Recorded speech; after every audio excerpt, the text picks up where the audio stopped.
बोलो सतगुरुदेव की जय हो। बोलो सतगुरुदेव की जय हो। तो इस विश्व में 21 ब्रह्मांड में इस नाम के दान करने का इस दास के अतिरिक्त कोई अधिकारी नहीं है।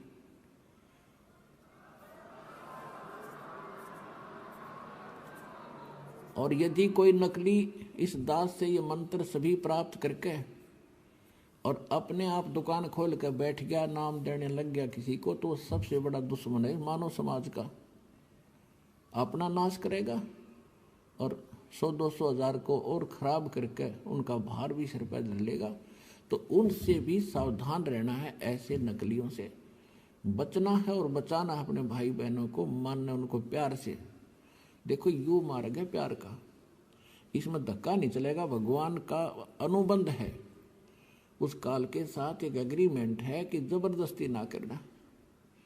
तो आपने इस फार्मूले को अपनाना है, जबरदस्ती नहीं करना, प्यार से समझाना अवश्य। चाहे कोई गाली दे आपने बुरा तो क्या कहते हैं कि सतनाम जो 2 अक्षर का मंत्र है, जिसमें एक ओम है एक तत् है, और ये ऐसा अनमोल मंत्र है, इसकी इतनी कीमत बताई है। यदि विधिवत परम संत अधिकारी संत से प्राप्त करके, अधिकारी आपको बता देता हूं, 21 ब्रह्मांड में इस विश्व में इस दास के अतिरिक्त इन तीनों मंत्रों को देने का कोई अधिकारी नहीं है। या गलती ना करियो, बहुत धोखा खा लिया आपने।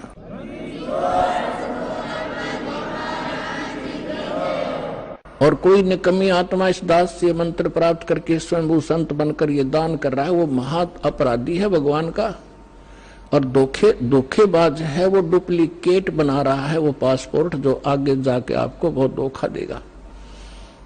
उसको काल का पक्का दूत समझना, उससे आप भी बचना, और जहां तक संभव हो जिसने उनको फंसा रखा है उन भाई बहनों को भी सतर्क करना प्यार से।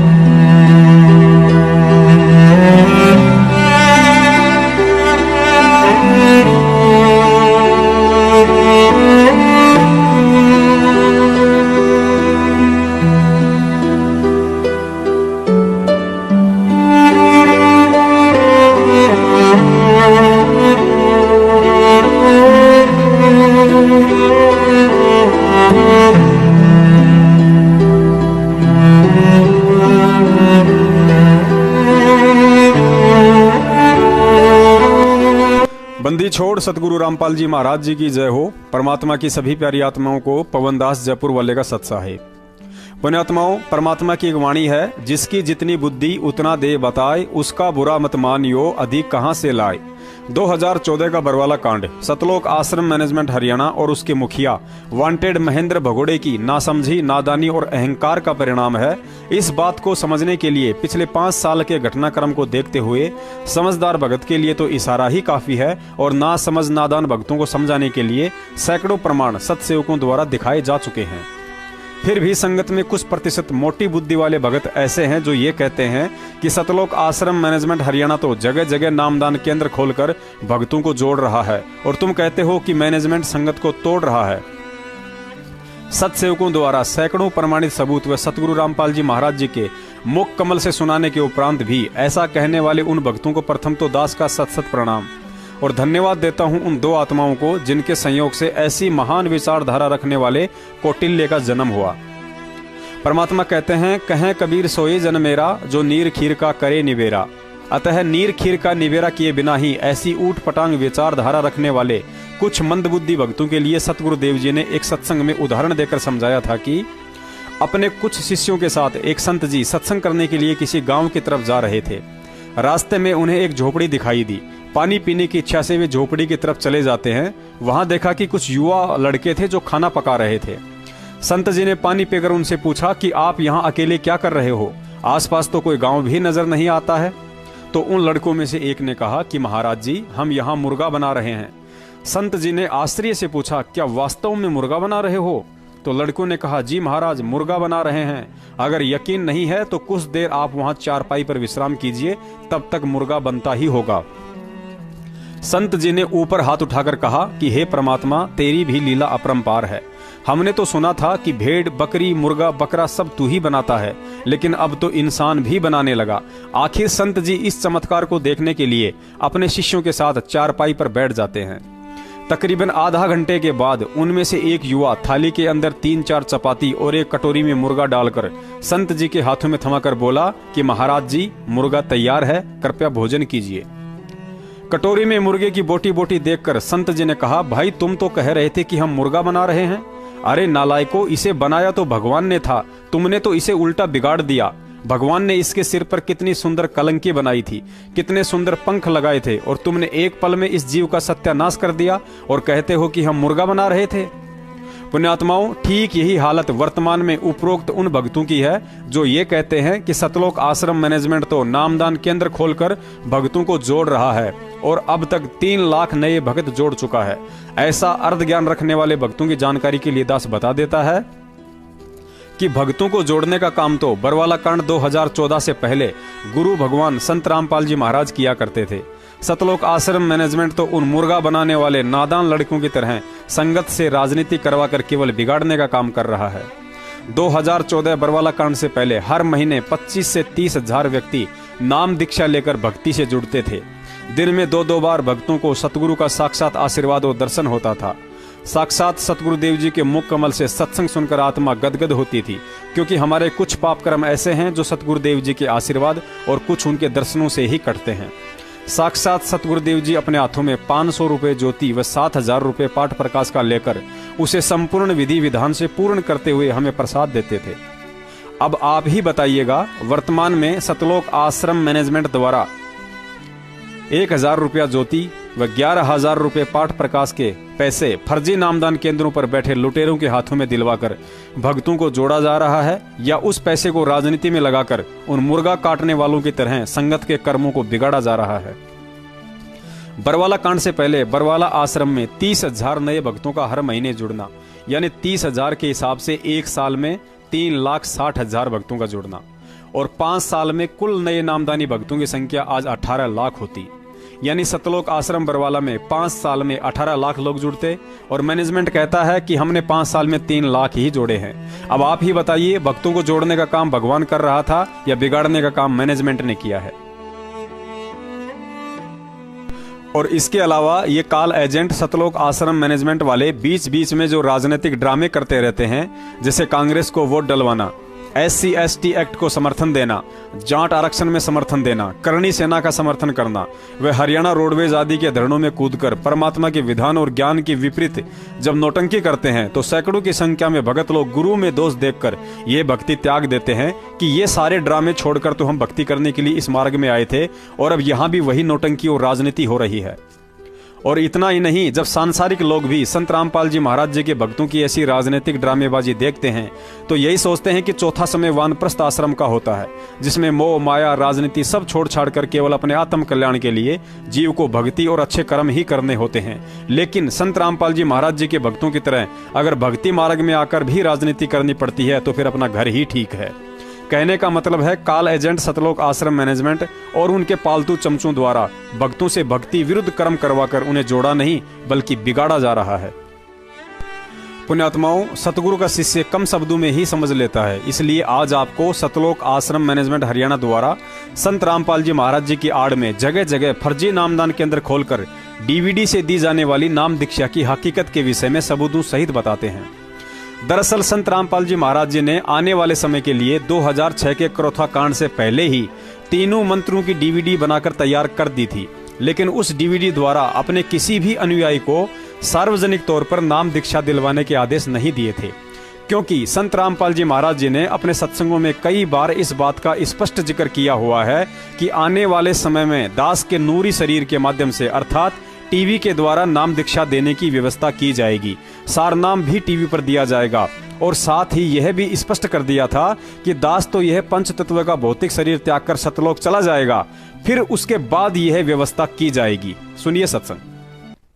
काल हमारे साथ, अब भक्ति तो ये दास कराएगा आपको भगवान की दी हुई। जो सौभाग्यशाली और अच्छी तरह ज्ञान को समझेंगे वो तो सतलोक चले जाएंगे।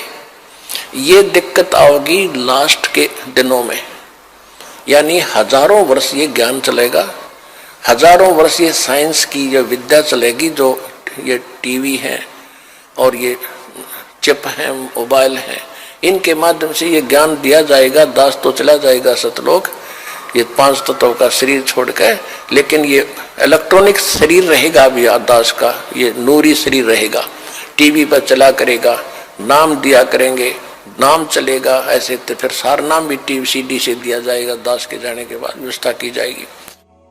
पुण्यात्माओं, वैसे तो इस वीडियो में सतगुरु देव जी के मुख कमल से निकले चंद शब्द ही इन नामदान केंद्रों को फर्जी साबित करने के लिए पर्याप्त हैं, लेकिन गुरुजी ने इस लोक के जीवों की वृत्ति को समझाते हुए बताया कि जब तक इंसान का पेटा नहीं भर जाता है तब तक वह मानता नहीं है। अतः सतगुरु आशीर्वाद से संगत का पेटा भी भरा जाएगा कि वास्तव में ये सारे के सारे नामदान केंद्र फर्जी हैं। अब यहाँ आपको साथ साथ वे सबूत भी दिखाए जाएंगे जो सतलोक आश्रम मैनेजमेंट वाले इन फर्जी नामदान केंद्रों को सही साबित करने के लिए भक्तों को दिखाकर भ्रमित करते हैं। जब कोई विवेकी भगत किसी कोऑर्डिनेटर या नामदान संचालक से इस विषय में बातचीत करने की कोशिश करता है और उन्हें गुरुजी का ऊपर वाला वीडियो दिखाकर कहता है कि भाई आप अनजाने में सेवा समझकर अपने और दुनिया के साथ धोखा कर रहे हैं, क्योंकि गुरुजी का फिलहाल वर्तमान में इस तरह डीवीडी द्वारा सार्वजनिक तौर पर किसी को भी नाम दीक्षा देने या दिलवाने का आदेश नहीं है, तो वह कोऑर्डिनेटर या नामदान संचालक तोते की तरह रटा रटाया एक ही डायलॉग मारता है कि डीवीडी से नाम दीक्षा तो गुरुजी के रहते सहते आश्रम में भी दी जाती थी, तो क्या वह फर्जी था? और साथ में सबूत के लिए कबीर सागर के सरलार्थ का पेज नंबर 147 का रेफरेंस देकर कहता है कि गुरुजी ने वहां स्पष्ट लिखा है कि मेरे प्रकाश पुंज इलेक्ट्रॉनिक शरीर यानी डीवीडी वाले स्वरूप से नाम दीक्षा दी जा रही है और यही आगे चलेगी। यह प्रक्रिया सन 2009 से चल रही है। लाखों अनुयायी बन चुके हैं, प्रत्येक को लाभ हो रहा है और होता रहेगा। अब बताओ, जब गुरुजी ने स्वयं लिखा है कि यह प्रक्रिया 2009 से चल रही है और आगे भी ऐसे ही चलेगी, तो बताओ नामदान के अंदर फर्जी कहां से हुए? पुण्यात्माओं, बचपन में गांव के कुछ बड़े बूढ़े हम बच्चों से मजाक मजाक में सवाल कर लिया करते थे कि बताओ अक्ल बड़ी या भैंस, तो हम उस समय आकार के हिसाब से बालक बुद्धि के चलते भैंस को ही बड़ा बता दिया करते थे। लेकिन आज पिछले 4 साल से बरवाला कांड के बाद के घटनाक्रम को देखते हुए समझ में आ रहा है कि अकल बड़ी होती है या भैंस, और यह भी समझ में आ रहा है कि बचपन में जितनी बुद्धि दास की काम करती थी, आज उतनी बुद्धि इस आध्यात्मिक ज्ञान को लेकर फिलहाल कोऑर्डिनेटर, स्टेट कोऑर्डिनेटर, फर्जी नामदान संचालकों व उनके सरदार मैनेजमेंट वालों की कर रही है। साथ ही गुरुजी ने एक सत्संग में यह भी बताया था कि ये सब सदग्रंथ 5500 साल से यहीं रखे थे और दुनिया इन्हें रात दिन पढ़ भी रही थी, लेकिन समझ किसी के नहीं आया कि ये पवित्र सदग्रंथ कहना क्या चाहते हैं, क्योंकि इनको समझना कोई बालकों का काम नहीं था। इन्हें केवल वही समझ सकता है जिस पर परमात्मा अपनी विशेष दया बख्शते हैं। और बरवाला कांड के बाद पूज्य सतगुरु रामपाल जी महाराज जी द्वारा लिखित पवित्र पुस्तकों में उन्होंने जो संकेत छोड़े हैं, उन्हें समझने की बुद्धि भी केवल सत्सेवकों को ही बख्शी है। यहाँ दास कोई अभिमान नहीं कर रहा है, क्योंकि दास आपको जो भी सबूत पिछले 4 साल से दिखा रहा है, इसमें मेरा 1% भी श्रेय नहीं है। दास को अपनी घटिया बुद्धि के स्तर का अच्छे से पता है, लेकिन इस संगत में परमात्मा ने अपने बहुत से सत्सेवक बच्चों पर विशेष मेहर कर रखी है, जो दास को सारे सबूत उपलब्ध करवाते हैं और दास सतगुरु आशीर्वाद से उन्हें अपने भगत भाइयों तक पहुंचाने की सेवा करता रहता है। अब आपको उसी पवित्र कबीर सागर के सरलार्थ के पेज नंबर 78 पर ले चलते हैं, जहां सतगुरु देव जी ने सब कुछ क्लियर कर दिया है। देखिए पेज नंबर 78, जिस पर लिखा है कि वर्तमान में मुझ रामपाल द्वारा चलाया गया यह 13वां पंथ है। यह दास रामपाल दास अंतिम सतगुरु है। नामदान प्रकाश पुंज शरीर इलेक्ट्रॉनिक बॉडी यानी डीवीडी से दिया जाएगा। पुण्यात्माओं, इस लाइन पर गौर से विचार करना। यहाँ गुरुजी ने यह नहीं कहा है कि डीवीडी से दिया जा रहा है या 2009 से दिया जा रहा है। यहाँ गुरुजी ने भविष्य की तरफ संकेत करते हुए स्पष्ट लिखा है कि नामदान प्रकाश पुंज इलेक्ट्रॉनिक बॉडी यानी डीवीडी से दिया जाएगा। अब के बाद नाद तथा बिंद का कोई चक्कर नहीं रहेगा। पहले भक्ति विधि गलत कर देते थे, जिस कारण से बिंद वाले पंथ भक्ति मार्ग को नष्ट कर देते थे। भक्ति विधि ठीक रहेगी तो साधकों का मोक्ष निश्चित है। पुण्यात्माओं, अब आगे ध्यान से देखना। अब तो डीवीडी से दीक्षा दिलाई जाएगी, उसे वही दिलाएगा जिसको आदेश दिया जाएगा। जो अहंकारी व काल प्रेरित हैं वे अपने कर्म खराब करते रहेंगे, काल के जाल में रह जाएंगे। वे अपनी महिमा बनाने के लिए मेरे ज्ञान व विधान में त्रुटि निकालकर अपने अज्ञान का परिचय देंगे। मेरे भगत ज्ञानवान हो चुके हैं, उनके काल जाल में नहीं आएंगे। पुण्यात्माओं, जो सतगुरु देव जी का विवेकी हंस है वह तो समझ गया होगा कि यहाँ परमात्मा ने इन 4 लाइनों में कितना बड़ा रहस्य बता दिया है। लेकिन ज्यादातर भगत भाइयों की बुद्धि के बैरिंग पिछले 4 साल से सतलोक आश्रम मैनेजमेंट वालों ने उल्टे सीधे आदेशों की डरा धमका कर पालना करवा कर घिसा डाले हैं। अतः उन भाइयों को थोड़ा विस्तार से समझाना पड़ेगा। पुण्यात्माओं, आपने पहले कबीर सागर के पेज नंबर 147 पर पढ़ा था कि डीवीडी द्वारा नाम दीक्षा 2009 से दी जा रही है और आगे भी यही चलेगी। और उसके तुरंत बाद पेज नंबर 78 पर पढ़ा, जिसमें गुरुजी कह रहे हैं कि नामदान प्रकाश पुंज शरीर यानी डीवीडी से दिया जाएगा। अब दोनों बातों में रात दिन का अंतर यानी दोगलापन है। यदि कबीर सागर के पेज नंबर 147 पर यह बात गुरुजी ने ही लिखी होती कि डीवीडी से नाम दीक्षा 2009 से दी जा रही है, तो वही सतवादी परमात्मा पेज नंबर 78 पर यह कदापि नहीं लिखते कि नामदान प्रकाश पुंज शरीर यानी डीवीडी से दिया जाएगा। दिया जाएगा का मतलब होता है आगे भविष्य में दिया जाएगा।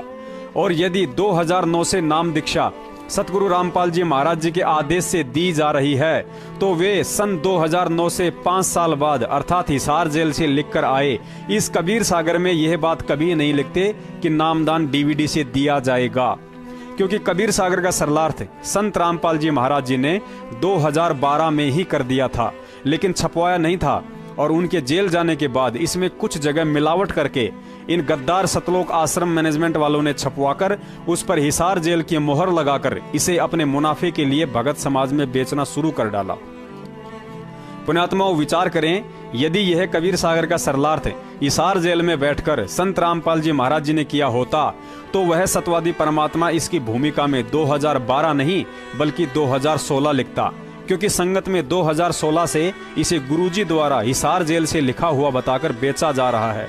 देखिए, इसकी भूमिका में ही लिखा हुआ है कि मुझ दास के अतिरिक्त कबीर सागर के गूढ़ ज्ञान को आज सन 2012 तक कोई नहीं बता पाया। इस कबीर सागर का सरलार्थ पुस्तक में उस रहस्य को मक्खन की तरह निकालकर ऊपर रख दिया है। अतः यहाँ स्पष्ट है कि कबीर सागर का सरलार्थ सतगुरु रामपाल जी महाराज जी ने 2012 में बरवाला आश्रम में ही कर दिया था। अर्थात ना ही तो कबीर सागर 2016 में हिसार जेल से आया है और ना ही वर्तमान में डीवीडी से नाम दीक्षा का आदेश संत रामपाल जी महाराज जी का है। इसके अलावा इसी कबीर सागर के सरलार्थ के उसी पेज नंबर 78 पर सतगुरुदेव जी ने एक और संकेत दिया है जो 100% प्रमाणित करता है कि वर्तमान में डीवीडी से नाम दीक्षा वाली यह प्रक्रिया पूरी तरह से फर्जी है। देखिए, इसी पेज नंबर 78 पर पहले आपने पढ़ा था कि नामदान प्रकाश पुंज शरीर से दिया जाएगा और आगे सतगुरुदेव जी ने स्पष्ट लिखा है कि अब तो डीवीडी से दीक्षा दिलाई जाएगी, उसे वही दिलाएगा जिसको आदेश दिया जाएगा। अब सत्सेवकों का यह वीडियो देख रहे सभी भाई बहनों से हाथ जोड़कर अनुरोध है कि आप जी गुरुजी के जेल जाने के बाद किसी भी फर्जी लेटर, फर्जी ऑडियो या सतगुरुदेव जी का 23 साल का कोई भी एक ऐसा सत्संग सुना दीजिए जिसमें उन्होंने अपने मुख कमल से एक बात कही हो कि मैं आदेश देता हूं कि आज के बाद मेरा भाई महेंद्र, बेटी मंजू, दामाद संजय, मेरे बेटे मनोज और वीरेंद्र या मेरा भतीजा अमित, इनमें से फला व्यक्ति आज के बाद डीवीडी से नाम दीक्षा दिलवाने की सेवा करेगा। क्योंकि सतगुरुदेव जी इतनी बड़ी जिम्मेदारी वाली सेवा यदि अपने किसी अनुयायी के हाथों में सौंपेंगे तो उससे पहले वे इस बात का पूरी संगत में अपने मुख कमल से, सत्संग के माध्यम से या अन्य तरीके से अवश्य सार्वजनिक जिक्र करेंगे, ताकि भविष्य में भगत समाज के साथ साथ जगत वालों को भी यह शंका ना रहे कि डीवीडी से नाम दीक्षा की प्रक्रिया सही है या गलत है। अतः यहाँ सतगुरु का यह आदेश वाला कहीं कोई प्रमाण ना होना यह सिद्ध करता है कि डीवीडी से नाम दीक्षा देना सतलोक आश्रम मैनेजमेंट वालों का अपने आर्थिक स्वार्थों की पूर्ति के लिए मनमाना आचरण है। इसके अलावा आजकल अपनी इस फर्जी नाम दीक्षा वाली कहानी को सच साबित करने के लिए सतलोक आश्रम मैनेजमेंट वाले जींद से एक भूतपूर्व जेल वार्डन धर्मवीर सिंह कंडेला का इंटरव्यू दिखाते हैं, जिसमें कंडेला जी ने बताया कि 2006 में जब संत रामपाल जी महाराज करोथा कांड वाले केस में रोहतक जेल में थे तो उस समय मैं वहां का जेल वार्डन था। धीरे धीरे मुझे उनका ज्ञान समझ में आया तो मैंने गुरुजी से नामदान देने के लिए कहा तो गुरुजी बोले बाहर डीवीडी से ले लेना, मेरा आदेश है। और मैंने 2006 में बाहर डीवीडी से नाम दीक्षा ली। सुनिए वीडियो में वह मुख्य पॉइंट। नमस्कार सर। सत्साई। क्या नाम है जी आपका? मेरा नाम धर्मवीर दास है जी। क्या काम करते हैं आप? जी मैं जेल वार्डर हूँ, जेल डिपार्टमेंट में नौकरी करता हूँ। कहाँ के रहने वाले?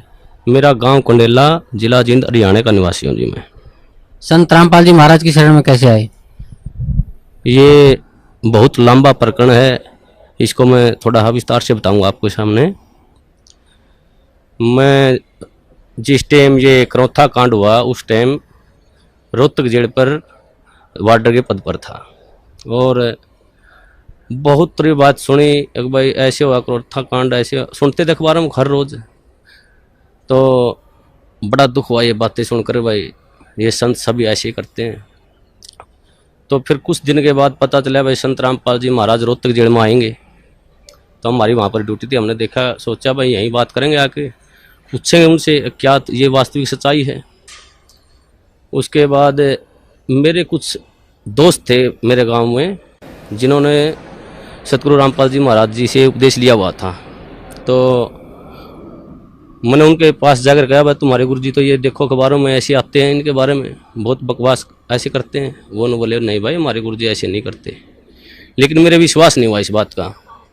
तो एक मेरा दोस्त जो गांव में केबल का वैसे स्कूल का प्राइवेट स्कूल है, गांव में केबल चलाता है वो, मैं उसके बाहर खड़ा होया, उससे मैंने बहुत गलत बातें की उसको। अगर भाई तुम्हारे गुरुजी ऐसे करते, मैं तुम्हारे आता नहीं। उन्होंने बोला भाई एक बात बता, मेरी माँ पागल, एक्चुअली उसकी माँ पागल थी, अपने कपड़े उतार कर फेंक देती थी। उसका पिताजी इतना शराबी था कि सारा गांव के बच्चे उसके पीछे लगे रहते थे। उन्होंने बोला भाई जब मेरे घर में मेरी माँ पागल से ठीक होगी, मेरा पिताजी शराब पीता था, आज एक नंबर का इंसान हो गया, मैं उस सुख को कैसे भूल जाऊँ? मैं कैसे ये कह दूँ भाई संत रामपाल जी महाराज मेरे गुरु जी के पास मतलब ये ज्ञान नहीं है, उनसे ये फायदा नहीं होता, मैं मेरा जो फायदा हुआ है उसको कैसे अनदेखा कर दूँ? इस बात का मेरा कोई असर नहीं हुआ। मैं उसको कह के उन्होंने बोला चाह तो पीता जाए, मैं बोला नहीं भाई मैं चाह नहीं पीऊँगा, मैं चला गया। तो फिर उसने मेरे पास फ़ोन कराया कि भाई हमारे गुरुजी आपके पास जेल में आ रहे हैं, आप उनको शिष्टाचार से बातें करना, आप कदे आप आपके भागी हो जाओ। एक मेरा बड़ा भाई ओम प्रकाश नाम है उसका, उससे भी पहले वो करौथा कांड में सह परिवार जाया हुआ था, उसको भी मैंने फ़ोन पर बहुत ज़्यादा बातें की, भाई तुम वहाँ क्या करने गया था, आज फंस गया। वो ये कहा फ़ोन पे मेरे को अगर भाई मैं तुम्हारे को ही छोड़ दूंगा, मैं गुरुजी को नहीं छोड़ सकता। फिर भी मेरी बुद्धि ने काम नहीं करे, भाई ये कह रहे हैं भाई तुम्हें ही छोड़ दूंगा, गुरुजी को नहीं छोड़ सकता। फिर भी मेरी बुद्धि ने काम नहीं कराया, मैं भाई ये तो पागल हो गए। उसके बाद फिर गुरुजी जेल में आए। जेल में आने के बाद वो दिन बहुत, मैं उस दिन को बहुत खुशकिस्मत मानता हूँ कि उस दौरान मेरी जहाँ पर गुरुजी बंद थे वहाँ पर मेरी ड्यूटी लगी हुई थी। तो गुरुजी आए, जैसे आके वहाँ बार के अंदर लेट के शाम को, तो हमने ये सोचा भाई गुरुजी अब आए हैं, रिमांड से आए हैं, अब तो इनको आराम करते, सुबह बातें करेंगे। जब ही सुबह ड्यूटी पर फिर मेरे ड्यूटी वहीं लगनी थी, वहीं परमानेंट ड्यूटी होती थी 1 महीने के लिए, मेरी वहीं ड्यूटी थी। उसके बाद गुरुजी यूँ से सुबह जैसे ही गुरुजी को मैंने नज़दीक ही गया, गुरुजियों ने मेरे से पूछ लिया अगर भाई हवलदार कौन से गांव का है तू? माँ जी मैं कंडेला गांव का। गुरुजियों ने कहा भाई कंडेले के तो बहुत भगत हैं मेरे। माँ जी हाँ बहुत भगत हैं। हाँ, गुरुजी संत रामपाल जी महाराज ने मेरे ही बड़े भाई का नाम ले दिया। एक ओम प्रकाश है भाई मेरा कंडेला का, बहुत बढ़िया भगत है। देखो कितनी अखबार में कितने सुनने के कारण मैं अपने भाई को मना कर दिया कि मैं नहीं जानता। इतना बुरा प्रचार सुनने के बाद मैंने अपने भाई को भी खुद मारा, माँ जा भाई मैंने ये कह दिया जी मैं नहीं जानता उसको। गुरुजी ने कहा भाई जान या ना जान मेरा भक्त है वो। माँ जी ठीक। गुरुजी ने मेरे को बिठाया, सृष्टि रचना सुनाई। मेरे को सृष्टि रचना सुनाने के बाद गुरुजी ने कहा बेटा ये बिल्कुल सत्य है जो सृष्टि रचना मैंने तेरे को सुनाई, इसको आपने ऐसे लगेगा जैसे ये मनगढ़ंत कहानी है। तो मैंने सृष्टि रचना सुनने के बाद मेरी ड्यूटी ऑफ हो गई, मैं चला गया। उसके बाद मैं संपर्क में, जैसे ही ड्यूटी होती हमारे गुरुजियों संपर्क में चला जाता, मैं वहाँ बैरक पे चला जाता और पूछता रहता। एक दिन मैंने वैसे पूछा, गुरुजी आपके जो भगत हैं ये आपको परमात्मा मानते हैं? तो बोला भाई हाँ जी परमात्मा मानते बेटा मेरे को।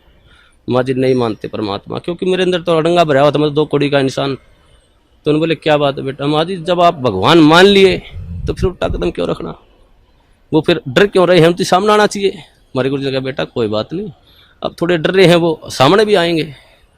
तो ऐसे हर रोज मैं गुरुजियों से पूछता, जी ये जो आप मार्ग बता रही, ये रोड़ा क्यों हुआ, क्या कारण था इसका? तो गुरुजियों ने बताया बेटा ये सत्तर प्रकाश पुस्तक पर रोड़ा था सारा, मैं प्रोजेक्टर पर दिखाता था इसको, और ये जितने भी आर्य समाजी हैं, ये आचार्य बैठे हैं, ये इसको बेचकर रोजी रोटी बना रहे हैं, इसमें वास्तविकता कुछ लिखी हुई है और समाज को बता रहे हैं कुछ अलग। तो उस बात पे ये रोड़ा था सारा। तो मैं एक इस परोपकार का ये काम कर रहा हूँ, ये भक्ति विधि सही बता रहा हूँ।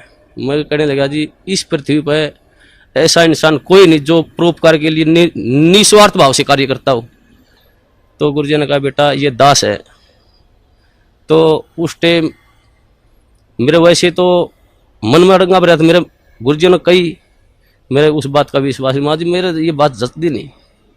तो बोला बेटा जचो या ना जचो, मैं तेरे को जो बता रहा हूँ ये सत्य है।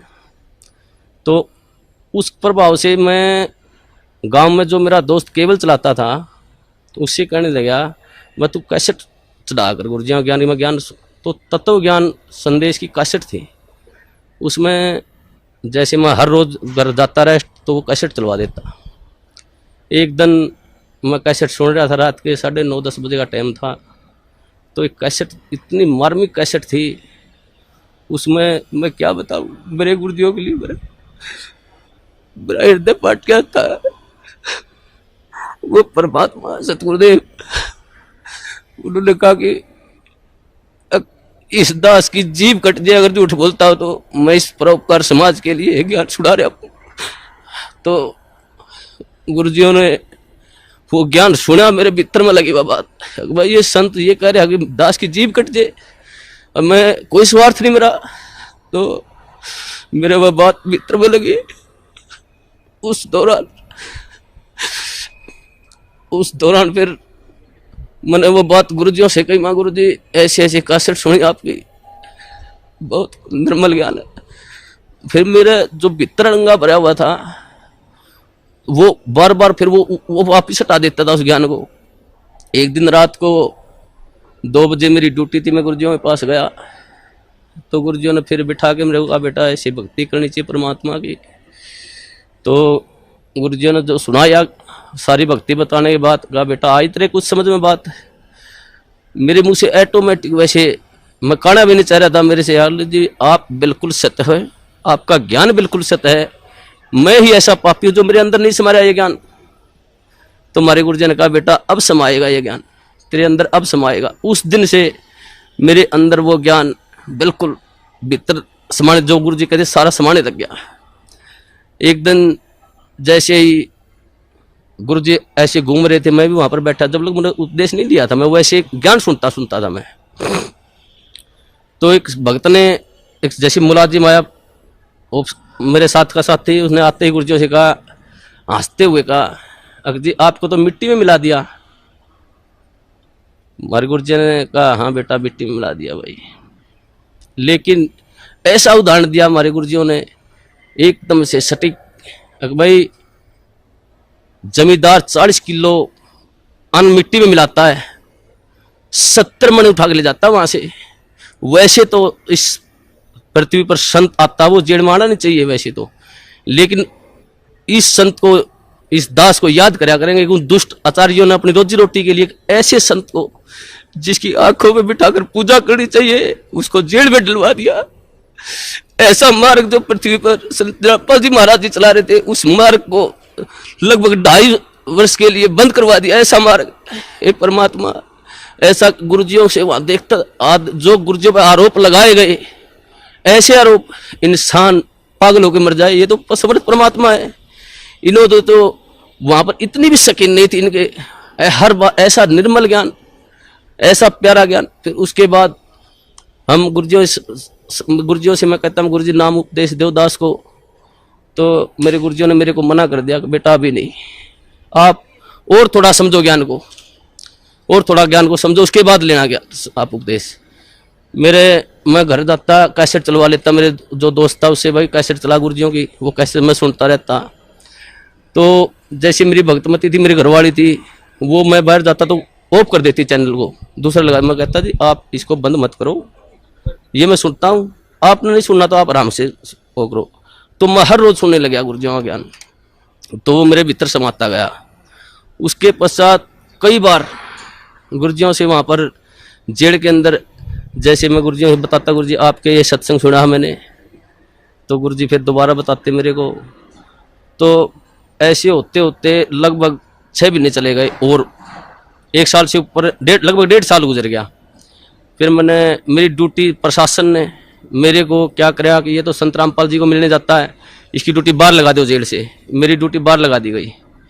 बाहर लगाने के बाद अंदर मेरे को जाने नहीं दे, ज्ञान और नाम उपदेश मेरे को मिला नहीं। एक दिन वैसे गुरुजी, सोमवार का दिन था, 24 अगस्त को 2 बजे गुरुजी मुलाकात पर आए हुए थे। उन्होंने आने के बाद मैं जैसे ही मौका लगा कर डोडी में चला गया और मैंने ऐसे गुरुजियों की तरफ ऐसे आदर भाव से प्रणाम किया। गुरुजी ने इशारा कर दिया मेरी तरफ, बेटा इधर आ जाए। मैं चला गया।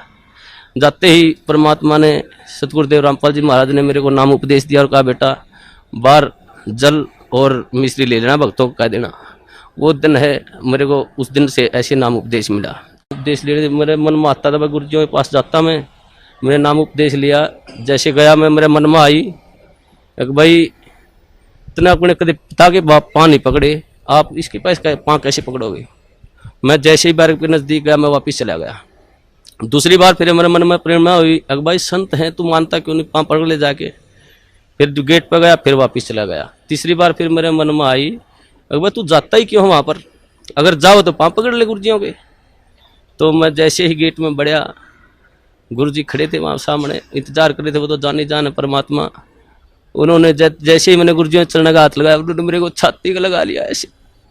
वो अनुभव, जो सुख, जो गुरुजी ने कहा बेटा अब मैं तो 2 साल और जेल में रह जाऊं, मेरे कोई सुख नहीं, मैं आया तेरे लिए था बेटा यहाँ पर। वो दिन आज भी याद आता। उस दिन तो मेरे ज्ञान नहीं था मुझे, परमात्मा ने ऐसी दया करी मुझ नीच पर, सारे परिवार पर। मेरे को, मेरी शादी को भी कई वर्ष हो गए थे, कोई औलाद नहीं थी मेरे। तो गुरुजियों ने, मैंने प्रार्थना की गुरुजी ऐसे ऐसे हमारे संतान ने, गुरुजियों ने कहा बेटा तुम दोनों नाम ले लो जब तुम्हारे संतान होगी, और तुम्हारे भाग्य में संतान नहीं है, परमात्मा खुद अपने कोटे से संतान देंगे तेरे को। तो उस दिन फिर मेरी भगतमती को भी मैंने कहा भाई ये परमात्मा आए हुए हैं, पूर्ण संत हैं, ये ज्ञान सुनो आप। तो वो सीडी सुनने लगी, उनको भी ज्ञान हो गया। फिर उसके पश्चात उसने भी फिर जेल में बने गुरुजियों से प्रार्थना करी, गुरुजी भगतमती भी नाम लेना चाहती है, बोला बेटा बाहर सीडी पे दवा देना, मेरा आदेश है। उसने भी फिर नाम उपदेश दे दिया गुरुजियों ने, गुरुजियों के आदेश से बाहर। तो 1 साल के अंदर फिर हमारे परमात्मा ने अपनी कृपा से एक संतान, एक लड़का भी दिया। पुण्यात्माओं, इस वीडियो से एक बात और बाहर निकलकर सामने आती है कि नाम दीक्षा वाली डीवीडी संत रामपाल जी महाराज जी ने 2006 के करोथा कांड से पहले ही बना रखी थी, लेकिन सार्वजनिक तौर पर किसी को भी उन्होंने डीवीडी से नाम दीक्षा नहीं दी थी, क्योंकि सतवादी का हमेशा एक ही वचन होता है, जैसा कि गुरुजी ने वीडियो में कहा था कि डीवीडी से नाम दीक्षा की व्यवस्था दास के सतलोक जाने के बाद की जाएगी। हम भगत धर्मवीर सिंह कंडेला जी की बात को झूठ नहीं कह सकते। अवश्य उनकी पत्नी को गुरुजी ने बाहर डीवीडी पर नामदान लेने का आदेश दिया होगा, लेकिन हमारा विषय सार्वजनिक नाम दीक्षा को लेकर है। विचार करें, जब गुरुजी ने 2006 से पहले ही नामदान की डीवीडी बनाकर तैयार कर रखी थी, तो उन दिनों भी गुरुजी 2006 से 2008 तक 21 महीने जेल में थे, और धर्मवीर सिंह कंडेला की तरह हजारों लोगों ने नाम दीक्षा लेने की इच्छा व्यक्त की थी, लेकिन गुरुजी ने बाहर सार्वजनिक तौर पर डीवीडी से नाम दीक्षा तो छोड़िए, खुद अपने भक्तों के लिए भी नाम शुद्धिकरण करवाने के लिए कोई नामदान केंद्र खोलने का आदेश तक नहीं दिया था। पुण्यात्माओं, विचार करना, धर्मवीर जी को गुरुजी ने जेल में ही नामदान दिया था, लेकिन स्पेशल उनकी पत्नी को बाहर से नामदान दिलवाने का आदेश दिया, क्योंकि उनकी पत्नी का जेल जाकर नामदान लेना संभव नहीं था। फिर आज भी तो वही ज्ञान, वही गुरु, वही मैनेजमेंट और संगत है, लेकिन वर्तमान में किराने की दुकान की तरह गली गली में सेंटर खोल डाले। और अचरज की बात तो देखिए, लोगों के नाम शुद्धिकरण की सेवा भी उन्हीं की लगा रखी है जिनके स्वयं के नाम खंडित पड़े हैं।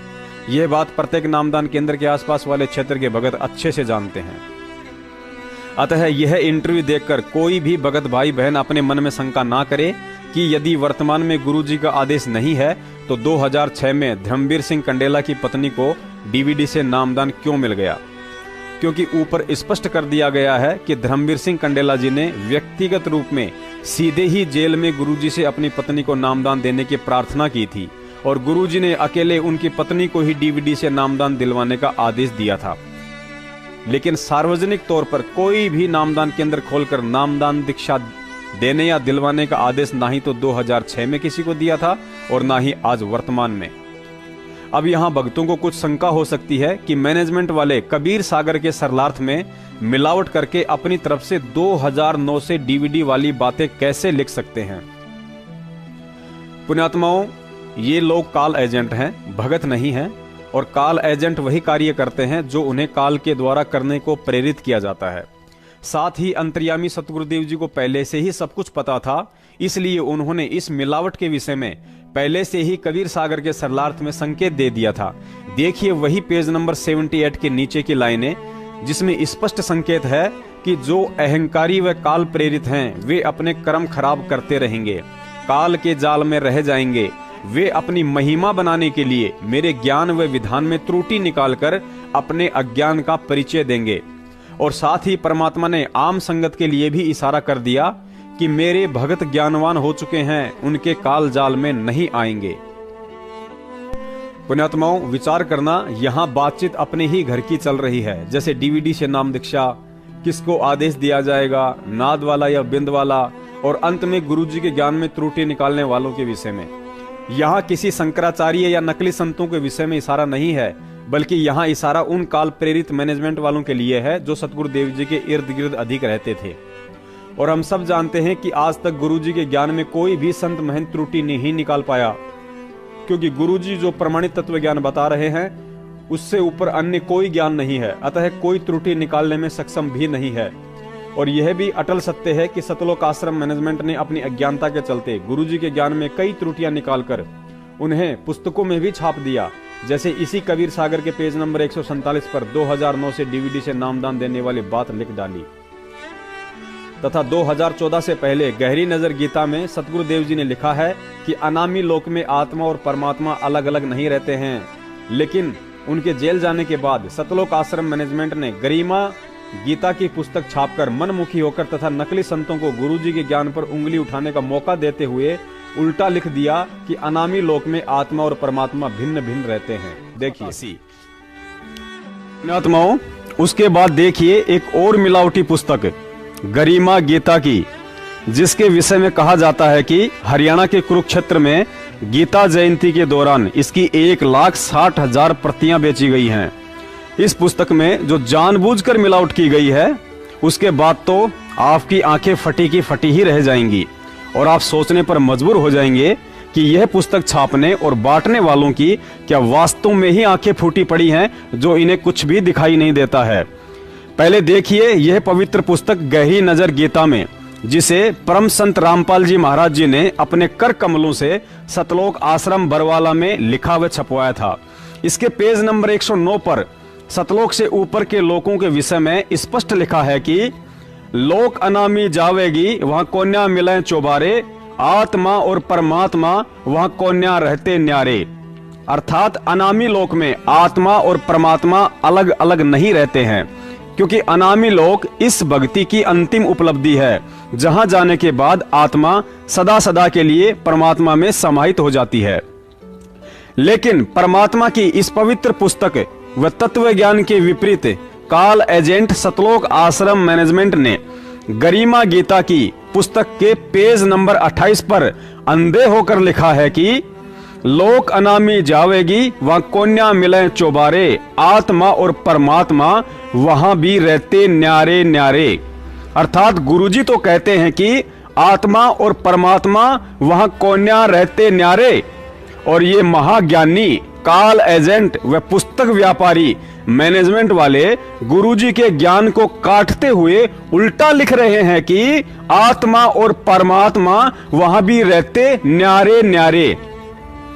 पुण्यात्माओं, यहां मैनेजमेंट वालों की चापलूसी और चमचागिरी में पीएचडी कर रहे कुछ भगत यह कहकर सतलोक आश्रम मैनेजमेंट का बचाव कर सकते हैं कि इसमें मैनेजमेंट की गलती नहीं है, यह तो पुस्तक छापते समय, प्रिंट में या कंप्यूटर से टाइप करते समय लिखने में त्रुटि हो गई होगी। चलिए मान लेते हैं कि टाइप करते समय टाइपराइटर से गलती हो सकती है, लेकिन यदि यह पुस्तक गुरुजी ने ही लिखी है तो क्या इस वाणी का अर्थ करते समय गुरुजी ने भी गलती कर दी, जिसका अर्थ भी जानबूझकर उल्टा करके ही लिखा गया है। देखिए पेज नंबर 29 पर इस वाणी के अर्थ में भी वही गलती की गई है, परंतु अकह लोग यानी अनामी लोग को तो वहीं जाकर देखा जा सकता है। वहां भी परमात्मा तथा आत्मा भिन्न भिन्न निवास करते हैं। अब भगत समाज ने स्वयं अपनी आंखों से देख लिया है और देखने के बाद भी यदि कोई गलत का साथ देता है या सच्चाई को आगे नहीं बढ़ाता है तो भगत होकर उससे बड़ा कोई अपराधी नहीं हो सकता। पुण्यात्माओं, इसके अलावा कबीर सागर के सरलार्थ में एक ऐसी मिलावट दिखाते हैं, उसके बाद आपको ना चाहते हुए भी मानना पड़ेगा कि इस कबीर सागर में 100% सतलोक आश्रम मैनेजमेंट वालों ने जानबूझकर मिलावट की है।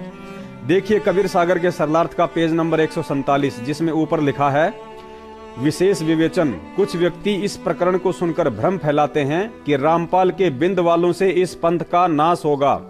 हम रामपाल के नाद वाले शिष्य हैं, हमारे से यह पंथ आगे फैलेगा, हमें दान का पैसा दो, रामपाल वालों को ना दो। ऐसे व्यक्ति काल के दूत हैं, वे अपने स्वार्थवश ऐसा भ्रम फैलाते हैं। और फिर आगे जो लिखा है वह तो आपने पढ़ ही लिया कि मेरे प्रकाश पुंज यानी डीवीडी वाले स्वरूप से नाम दीक्षा दी जा रही है, यही आगे चलेगी और यह प्रक्रिया सन 2009 से चल रही है। अब आप जी इसे ध्यान से समझिए। ऊपर आपने जो लिखा हुआ पढ़ा कि कुछ व्यक्ति इस प्रकरण को सुनकर भ्रम फैलाते हैं कि रामपाल के बिंद वालों से इस पंथ का नाश होगा। हम रामपाल के नाद वाले शिष्य हैं, हमारे से यह पंथ आगे चलेगा, हमें दान का पैसा दो, रामपाल को न दो। पुण्यात्माओं, यह बात आज तक सिर्फ और सिर्फ बरवाला कांड के बाद सत्सेवकों ने ही संगत में उठाई है कि गुरुजी के बिंद वालों अर्थात परिवार वालों से इस पंथ का नाश होगा और यह पंथ हमेशा नाद यानी वचन के शिष्यों से चलता है। जबकि 2014 बरवाला कांड से पहले तो इस बात का किसी नाद वाले अर्थात संत रामपाल जी महाराज जी के वचन के शिष्यों ने इस बात का जिक्र तक नहीं किया था कि रामपाल के बिंद वालों से इस पंथ का नाश और नाद वालों से यह पंथ आगे चलेगा। अब विचार करें, जब गुरुजी ने 2012 में ही कबीर सागर का सरलार्थ कर दिया था और 2014 में जेल चले गए, तो फिर जेल जाने के बाद यह 2014 के बाद की बातें आखिर पेज नंबर 147 पर किसने लिखी हैं? अर्थात मूर्ख से मूर्ख व्यक्ति भी समझ सकता है कि यह मिलावट सतलोक आश्रम मैनेजमेंट के गद्दारों ने संगत को भ्रमित करने के मकसद से स्वयं ही लिख डाली और आज सच्चाई आप सबके सामने है। अब आपके समझ में आ गया होगा कि गुरुजी ने क्यों और किसके लिए लिखा था कि वे अपनी महिमा बनाने के लिए मेरे ज्ञान व विधान में त्रुटि निकालकर अपने अज्ञान का परिचय देंगे, लेकिन मेरे भगत ज्ञानवान हो चुके हैं, वे उनके काल जाल में नहीं आएंगे। पुण्यात्माओं, ऊपर इतना सब कुछ क्लियर हो जाने के बाद भी आपको एक शंका अंदर ही अंदर सता रही होगी कि बाकी सब बात तो ठीक है, लेकिन जब 2009 से 2014 तक यानी 5 साल से सतलोक आश्रम बरवाला में डीवीडी से नाम दीक्षा दी जा रही थी, तो यह बात गुरुजी से कैसे छुपी रह सकती है? फिर गुरुजी ने इस बात का कभी संगत के सामने जिक्र क्यों नहीं किया? पुण्यात्माओं, आप और हम जिस परम संत के शिष्य हैं वह कोई साधारण संत नहीं है। वे वही संत हैं जिसने जीवा दत्ता के आंगन में सूखी डाली को हरा भरा पेड़ बना दिया था। समुद्र में द्वारिका रचकर उसमें 7 दिन तक भगत पीपाजी और उनकी पत्नी सीता को घुमाया था। रामचंद्र जी की सेना को लंका पहुंचाने के लिए समुद्र पर पत्थर तैरा दिए थे। और दुनिया के तो छोड़िए, अभी 90% भगत ही इस बात से अपरिचित हैं कि वर्तमान में संत रामपाल जी महाराज जी का क्या खेल चल रहा है। ऊपर वीडियो में गुरुजी ने कहा कि मेरे सतलोक जाने के बाद मेरी इलेक्ट्रॉनिक बॉडी यानी डीवीडी से सारनाम तक दिया जाएगा। पुण्यात्माओं, सन 2009 से डीवीडी के द्वारा आश्रम में जो नाम दीक्षा दी जा रही थी, यह उस आने वाले समय की रिहर्सल चल रही थी, क्योंकि यह अति विशेष जिम्मेदारी किसी झूठे अहंकारी और गुरु को मानो समझने वाले काल प्रेरित लोगों के हाथों में नहीं सौंपी जा सकती थी। अतः सतगुरु देव जी ने इस विशेष सेवा के लिए भक्तों की परख और अपने आप को समर्थ समझ बैठे सतलोक आश्रम मैनेजमेंट को उनकी औकात याद दिलाना जरूरी था, ताकि लाखों की संगत को भी समझ में आ जाए और उनकी भी निंद्रा टूट जाए कि भक्ति मार्ग में ना ही तो कोई सीनियर जूनियर होता है, ना ही भाई भतीजावाद और ना ही कोई अपना पराया होता है। और बरवाला कांड के बाद सतगुरु देव जी ने पूरी संगत को सतलोक आश्रम मैनेजमेंट हरियाणा और अपने बेटा बेटी, पत्नी, भाई, जवाई, इन सभी का आचरण भी दिखा दिया कि ये काल प्रेरित लोग आने वाले समय में दुनिया को डीवीडी से नाम दीक्षा दिलवाने के लायक तो छोड़ो, फिलहाल भगत कहलाने के लायक भी नहीं है। गुरुजी ने समझा दिया कि महेंद्र मेरा सगा भाई होकर 20 साल से सारनाम लेकर बरवाला कांड में पूरी दुनिया के सामने झूठ बोल दिया कि संत रामपाल जी महाराज आश्रम में नहीं है, और जब दुनिया ने मुझे 19 तारीख के दिन उसी आश्रम में देखा तो इस झूठे इंसान ने दुनिया में मेरी भी थू करवाई कि संत रामपाल जी महाराज दुनिया को तत्व ज्ञान बांटते फिरते हैं, और आश्रम में दुनिया की शंका समाधान के लिए एक ऐसे इंसान को बैठा रखा था जो शायद दुनिया का सबसे झूठा इंसान है। महेंद्र ने बरवाला कांड के बाद एक भगत होकर भगोड़ा बनकर यह साबित कर दिया कि उत्तम भगत वह नहीं होता है जिसको सारनाम मिल जाता है, बल्कि उत्तम भगत वह होता है जिसको अपने सतगुरु पर विश्वास हो जाता है।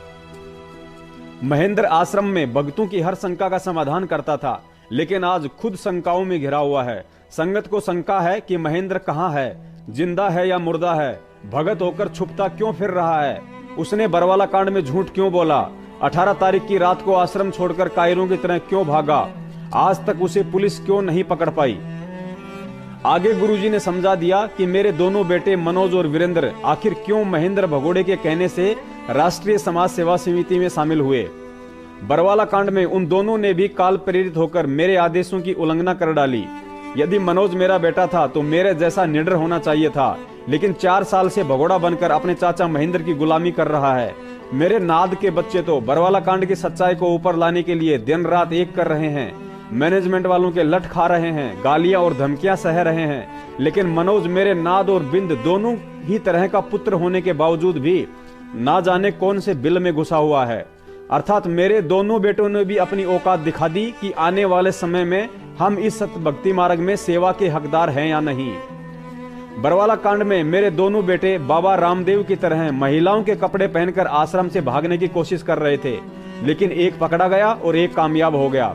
अब संगत खुद ही विचार करे, क्या मुसीबत के समय औरतों के कपड़े पहनकर भागने वालों के हाथों में डीवीडी से नाम दीक्षा दिलवाने की सेवा सौंपी जा सकती है।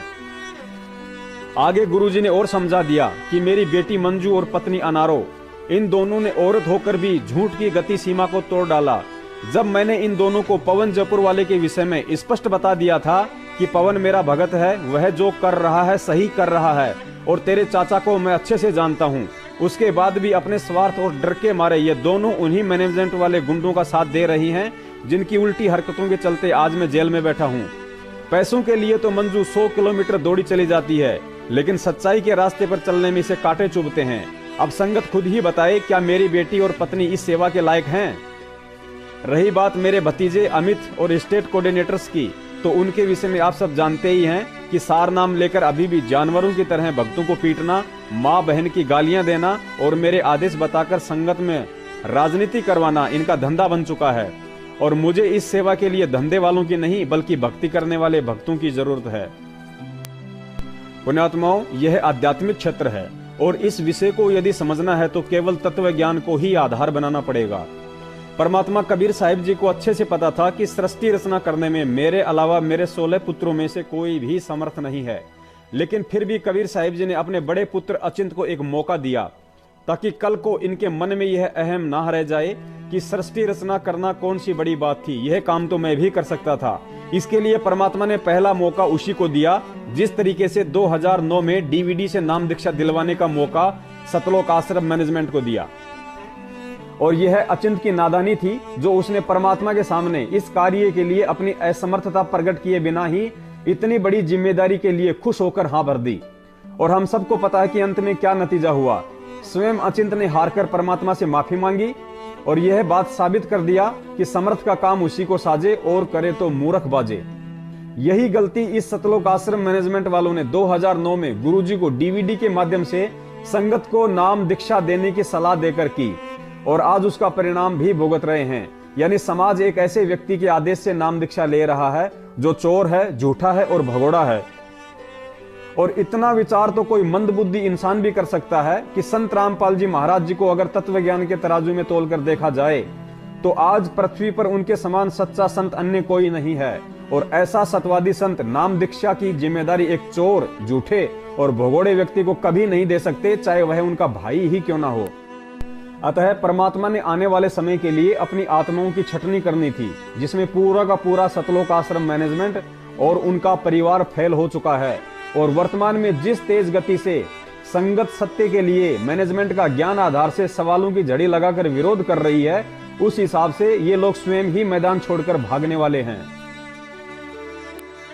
अब यह 1 घंटे का वीडियो देखने के बाद भगत समाज के सामने सबसे बड़ा प्रश्न यही खड़ा हो रहा है, यदि आगे कोई नाम दीक्षा लेना चाहे तो उसके लिए हमें क्या करना होगा।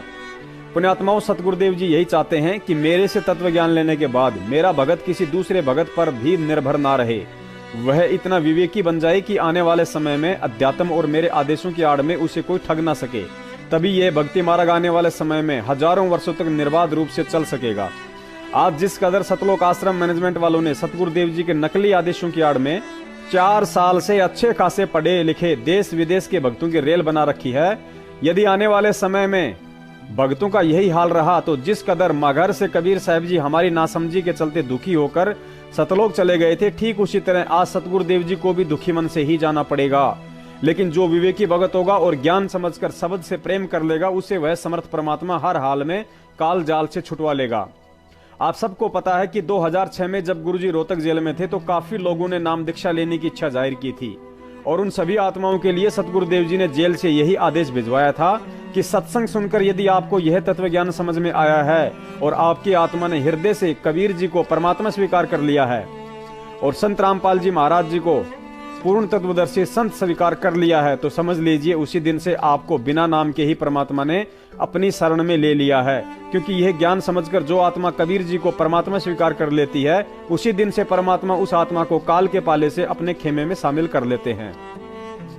क्योंकि सत भक्ति की प्रेरणा केवल परमात्मा ही कर सकता है। अतः निश्चय वह आत्मा परमात्मा की प्यारी आत्मा है जो सतगुरुदेव जी के जेल में होने के बावजूद भी उनसे दीक्षा लेना चाहती है। और ऐसी आत्माओं के लिए गुरुजी ने स्पष्ट आदेश दिया था कि नाम तो मैं जेल से बाहर आकर ही दूंगा, लेकिन तब तक वह भगत अपने घर में परमात्मा का दरबार लगाकर तीनों समय की आरती करे, देसी घी का खड़ी बत्ती वाला दीपक जलाए, सत्संग सुने और ज्ञान गंगा पुस्तक में लिखी हुई सारी मर्यादाएं निभाता रहे। और जो भी भगत विश्वास के साथ ये चारों क्रियाएं करता रहेगा तो उसे वे सर्व लाभ भी प्राप्त होते रहेंगे जो एक मर्यादित उपदेशी भगत को परमात्मा देता है। और जैसे ही मैं जेल से बाहर आ जाऊंगा तो नाम दीक्षा देकर उसके अंतःकरण में नाम रूपी बीज डाल दूंगा। तब तक वह आत्मा मर्यादित तरीके से ये सर्व क्रिया करके अपने भक्ति रूपी खेत को संवारती रहे, परमात्मा सदैव उसके साथ रहेगा। पुण्यात्माओं, यकीन करना यह भक्ति मनसा वाचा कर्मना है। यदि सारनाम लेने के बाद भी आपको विश्वास नहीं हुआ कि गुरुजी पूर्ण संत हैं तो आपकी भक्ति और जीवन दोनों व्यर्थ हैं और अंत में वही हाल होगा जो आज स्वयं परम पूज्य सतगुरु रामपाल जी महाराज जी के सगे भाई महेंद्र सहित उनके परिवार वालों का हो रहा है। सारनाम लेकर भी चोरों की तरह भगोड़े बनकर अपना मुंह छुपाते हुए फिर रहे हैं और संगत के दान पर हराम के टूक तोड़ते घूम रहे हैं। और जिनको विश्वास है कि गुरुजी ही परमात्मा हैं, तो परमात्मा बिना नाम के भी उनके पल पल साथ हैं। तथा प्रहलाद भगत और द्रौपदी से बढ़कर आज सैकड़ों उदाहरण आपको सतगुरुदेव जी के मुख कमल से यही सुनने को मिल जाएंगे, जो परिवार केवल उनके सत्संग ही सुना करते थे और जब उन पर मुसीबत आई तो कैसे बिना नाम के भी परमात्मा उनके आगे खड़ा होकर उस परिवार में मौत तक को मात दी है। सुनिए सतगुरुदेव जी के मुख कमल से। हजारों प्रमाण दे देगा दास। और आज यहाँ होने लग रहे आज से चौथा दिन है। एक माई अपने दोते को लेकर आई थी यहाँ पर, वह आई होगी आज अवश्य, 1.5 वर्ष का बालक और उसकी लड़की साथ में, उस दोते की माँ। और वो बता रही थी जी ये लड़का आज परमात्मा कबीर जी की दया से इसको जीवन दान मिला, हमने नाम भी नहीं ले रखा था। सत्संग सुनते थे टीवी पर डेली, उसका पिताजी यानी दामाद उस माई का वो भी आया हुआ था। चौथा दिन है उस दिन। लड़का बाल्टी में चढ़ गया पानी की भरी में, कैसे पटड़ी पुटड़ी पर चढ़ के उसमें मुंदे मुँह गिर गया। 2-2.5 घंटे पड़ा रहा, किसी ने संभाला नहीं। जब देखा खोज हुई तो उसमें मरा पाया। उसको बाहर निकाला, आसपास गांव के जो वैद्य थे मृत डिक्लेयर कर दिया। उसने परमात्मा पुकारा आपको, किसने? लड़के के पिता ने, हे भगवान धरती पाया है तो मेरा बालक जीवित कर दे। 2 सेकंड में बच्चा नो एकदम हिचकी लेकर खड़ा हो गया।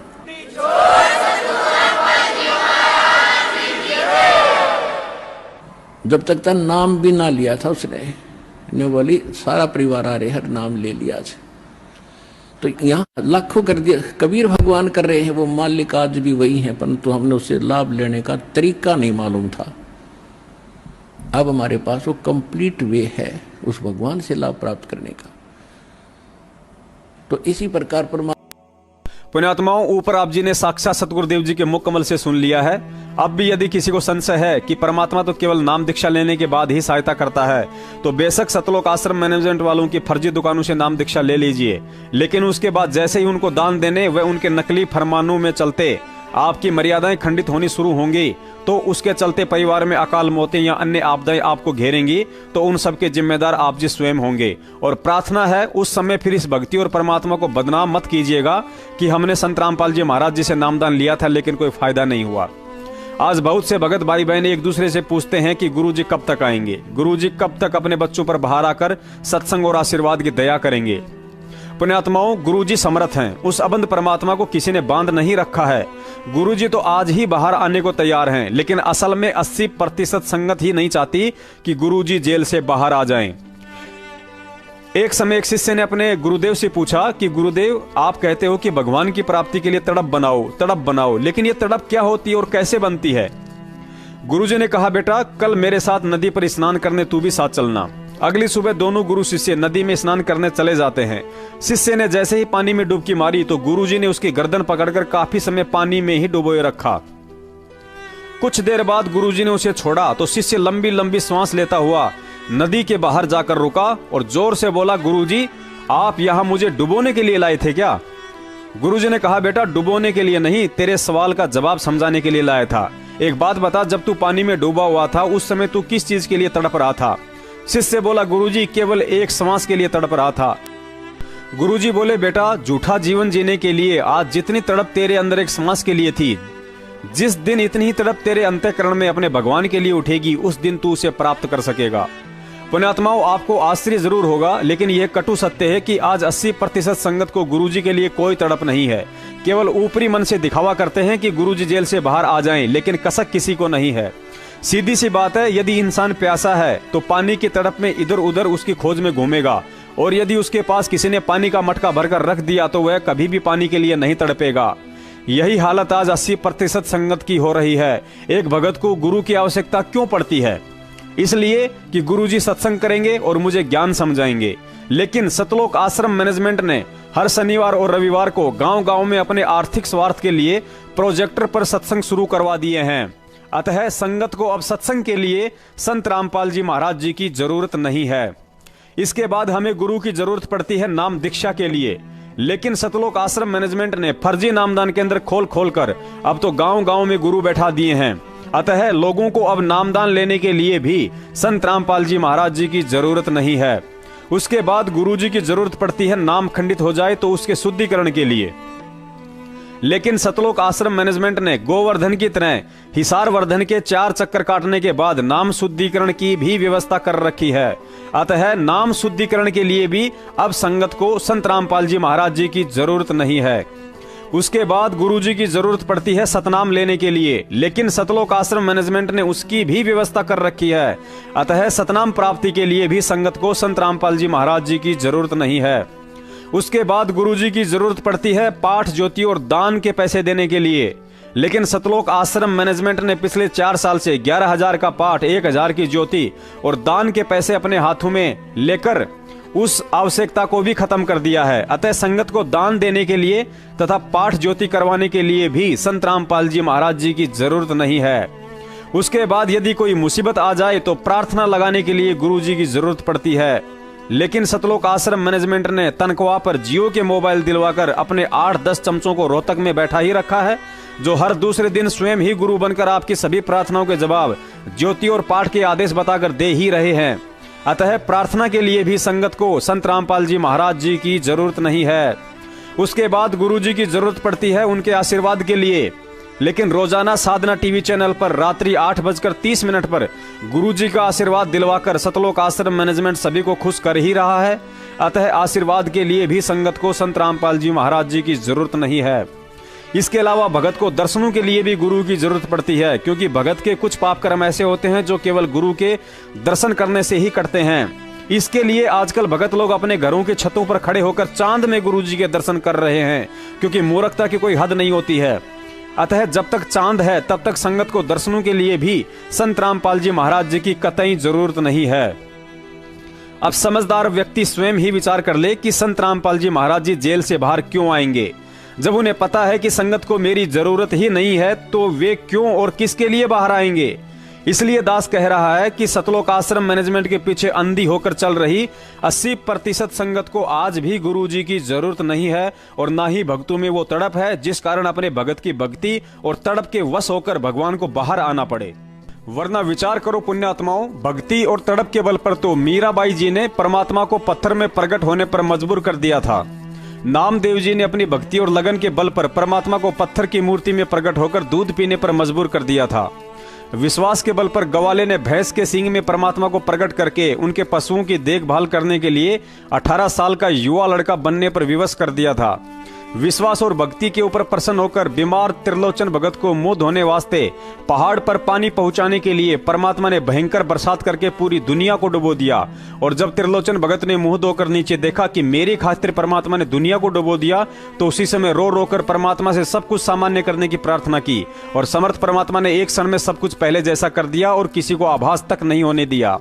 विश्वास था तो परमात्मा ने नाम की नौका बनकर गुजरी को नदी से रोज ही पैदल पार करना पड़ता था। विश्वास और भक्ति के बल के आगे मीराबाई के जहर को भी अमृत बना डाला था। लेकिन आज सतलोक आश्रम मैनेजमेंट के इशारों पर चलने के कारण ना किसी में विश्वास है, ना लगन है, ना तड़प है और ना ही कसक। अगर भक्तों के दिलो दिमाग में कचरे की तरह कोई चीज भरी है तो केवल मैनेजमेंट की चापलूसी, गुलामी, डर, अज्ञानता और मूर्खता। और इसमें भी कोई संशय नहीं है कि हिसार जेल से बाहर सतगुरुदेव जी एक भगत की गुलामी, चापलूसी, अज्ञानता और मूर्खता पर दुखी होकर नहीं, यदि बाहर आएंगे तो तत्वज्ञानी भक्तों की भक्ति, विश्वास, तड़प और कसक पर प्रसन्न होकर ही आएंगे। बाकी तो गुरुजी ने स्पष्ट कर ही रखा है कि सेज बिछावे सुंदरी अंतर पर्दा होए, तन सोपे मन दे नहीं कदे न सुहागन होए। अर्थात जब तक 80% संगत मन से मैनेजमेंट और केवल तन से गुरुजी को मानती रहेगी तब तक वे दया करने वाले नहीं हैं। चाहे कितने ही पाठ ज्योतिया दान करवा लो और चाहे तारीखों पर जा जाकर अपने कितने ही घुटने तोड़ लो। कुछ भगत सोचते हैं कि हम नामदान केंद्रों से लोगों को नाम तो दिलवा देते हैं और उसके बाद उन्हें घर बैठकर अपनी भक्ति करने को कह देंगे और समझा देंगे कि सतलोक आश्रम मैनेजमेंट के चक्कर में आकर उन्हें दान आदि नहीं देना है, ना ही कहीं तारीखों पर जाना है और ना ही इनके सत्संगों में धरनों पर कहीं जाना है। ऐसे भक्तों से प्रार्थना है, परमात्मा की वाणी है, जान बूझ साची तजय करे झूठे से ने, जाकी संगति है प्रभु शौपन में भी ना दे।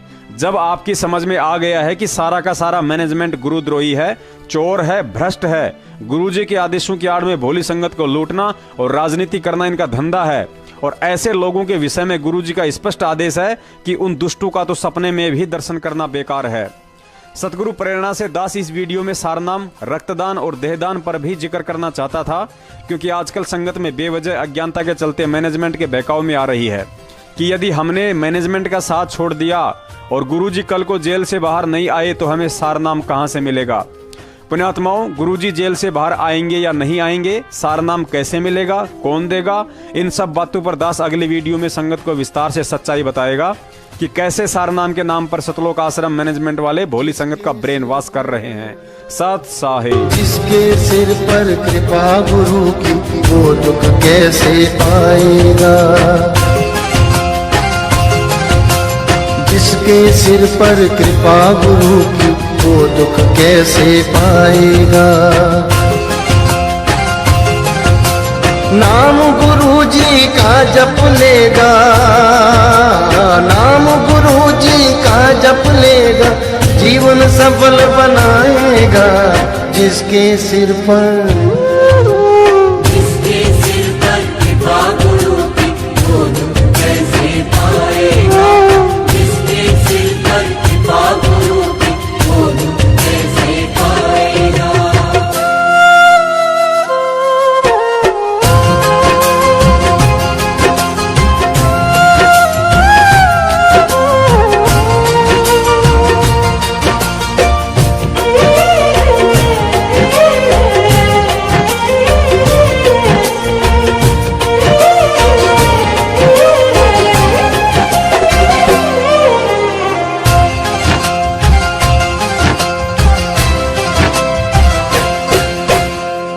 आप सवारे आप सजाए, तेरे जीवन के सारे कष्ट मिटाए।